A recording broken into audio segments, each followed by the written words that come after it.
अगर भगवान तुमसे इंतजार करवा रहे हैं तो तैयार रहना। वह उनसे कहीं ज्यादा देने वाले हैं जितना तुमने मांगा है। जिस तरह लोग मुर्दे इंसान को कंधा देना पुण्य समझते हैं, काश इस तरह जिंदा इंसान को सहारा देना पुण्य समझने लगे तो जिंदगी आसान हो जाएगी। मत सोच इतना जिंदगी के बारे में, जिसने जिंदगी दी है उसने भी तो कुछ सोचा होगा।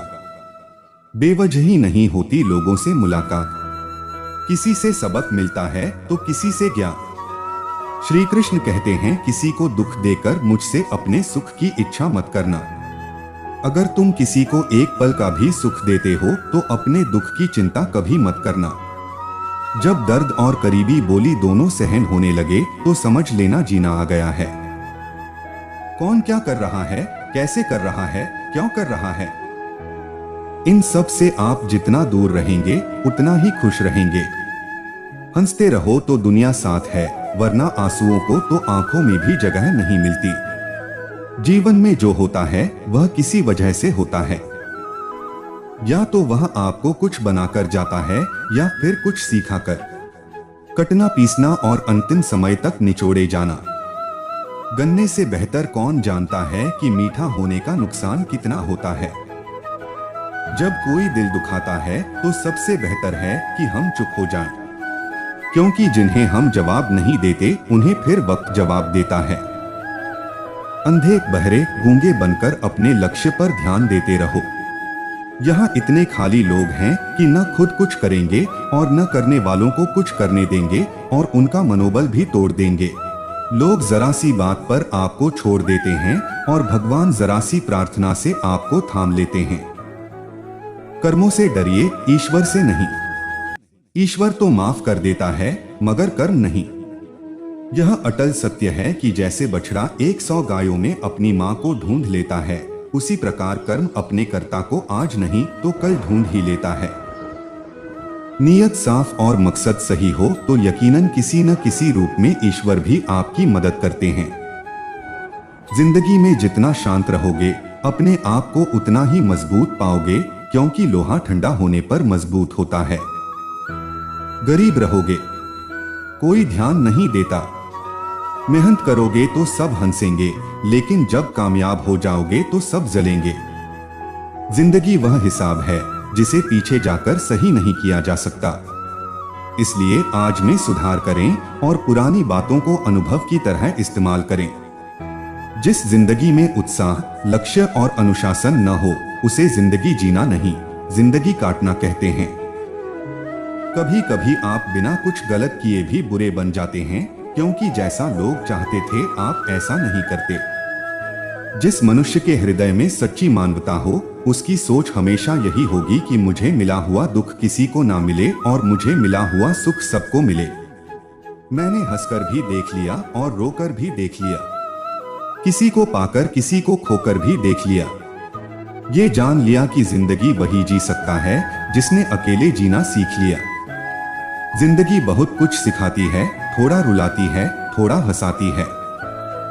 खुद से ज्यादा किसी पर भरोसा मत करना, क्योंकि अंधेरे में तो परछाई भी साथ छोड़ देती है।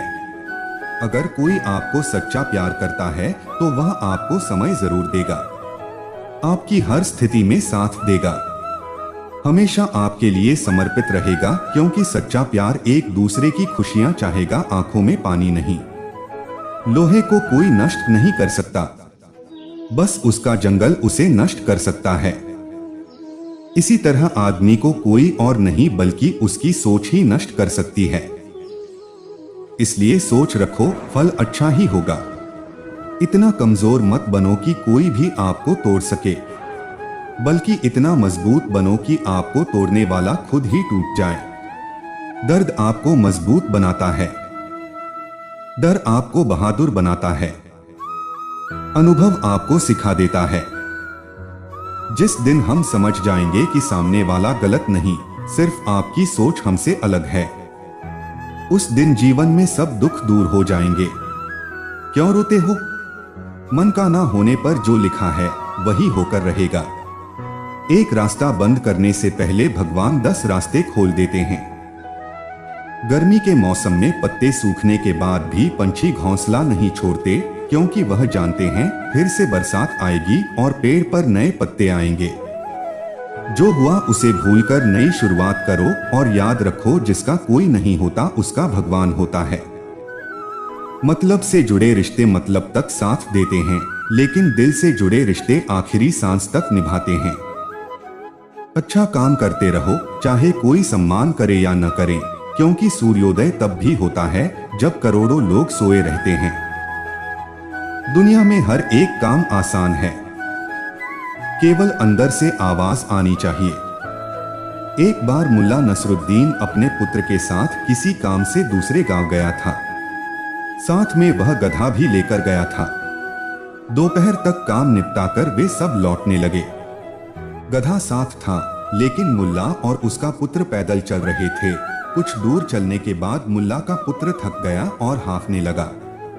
उसे हांफता देखा मुल्ला बोला, बेटा तुम थके हुए जान पड़ते हो, ऐसा करो गधे पर बैठ जा। पुत्र गधे पर बैठ गया और मुल्ला साथ साथ पैदल ही चलने लगा।